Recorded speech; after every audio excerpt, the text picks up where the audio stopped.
Hi there folks, and welcome to this week's Spot Solutions for the Daily Rigour issue number 110. So in a wee trial, Morrison's are bringing out an innovative idea where they've got this reverse vending machine where you can actually return plastic bottles and earn some money. So the maximum is 20 bottles a day and it's 10 pence for each bottle. So how much would a customer earn if they returned the maximum number of bottles every day for a week? Well, first of all, we'll work out for the day 20 bottles, and it's 10 pence a bottle, so that's a multiplication. But obviously, we want to figure out the amount in pounds and pence, so we're going to change 10 pence into pounds by dividing by 100. So it's going to be 20 times 0.10, and then of course that's for one day. So to do it for the week, we're going to have to multiply that figure by 7 because there's 7 days in a week. And if we do all that calculation in the winner, it gives us an answer of £14. So there you go. £14 a week just for returning plastic bottles. Something to think about. So they've already got these systems up and running in various countries in Europe. So you get 8 pence per bottle in Sweden and 22 pence per bottle in Germany. So how much more would you earn in Germany than you would in Sweden if you returned that maximum number of bottles that we talked about in part A? So let's do Sweden first of all. So it's 20 bottles a day, 7 days in a week. 7 times 20 is 140. So it's 140 bottles they're returning at 8 pence in Sweden. So it's going to be 140 times 0.08, which comes to £11.20.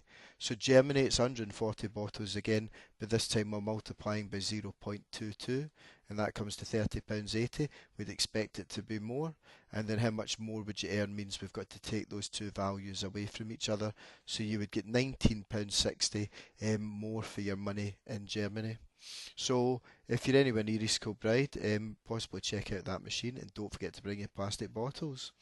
Right, so of course the big story in sport world, a 33-year-old Cristiano Ronaldo moves to Juventus for a staggering 99.3 million.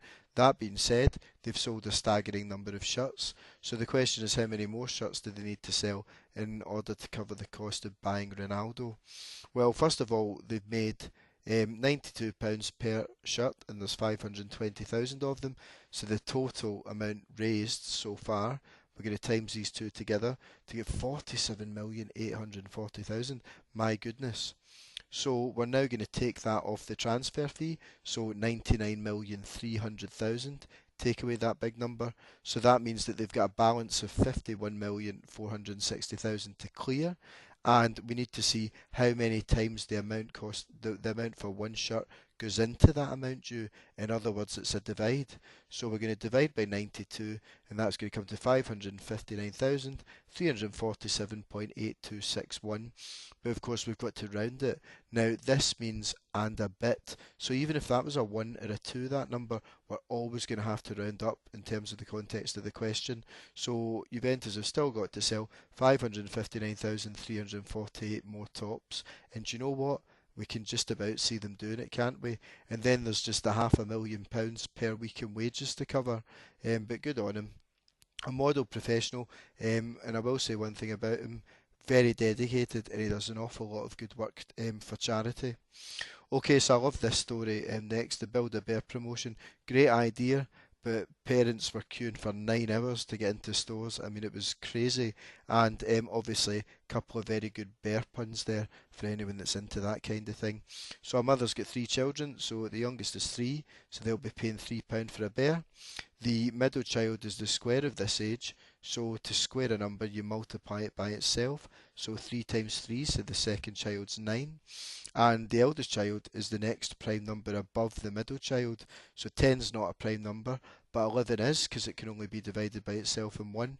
So that's the ages of all the 3 children, and it's also the price of their bears. So if we add all them up, it means that the mother's paying £23 for those 3 bears. So great promotion, but possibly poorly executed because they maybe misunderestimated how popular that would be. Right, on to our last story now, the transport story.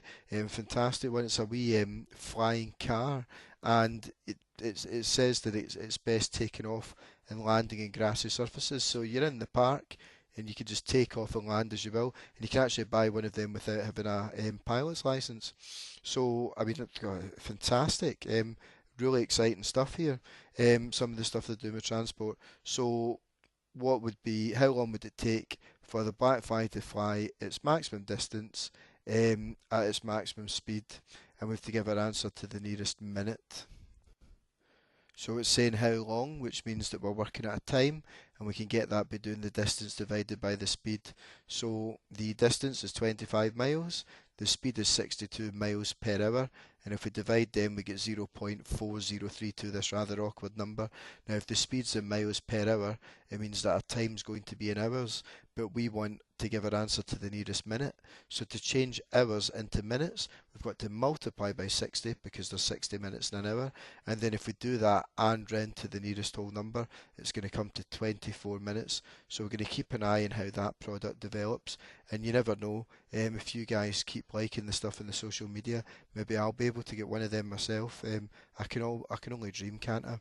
But anyway folks, that was our word solutions for the Daily Rigour issue number 110. Hope you enjoyed solving this week's problems, and stay tuned for next week's edition when we're going to be looking at more stories from the news of the week and the numbers behind them. But in the meantime, thanks for watching and bye for now.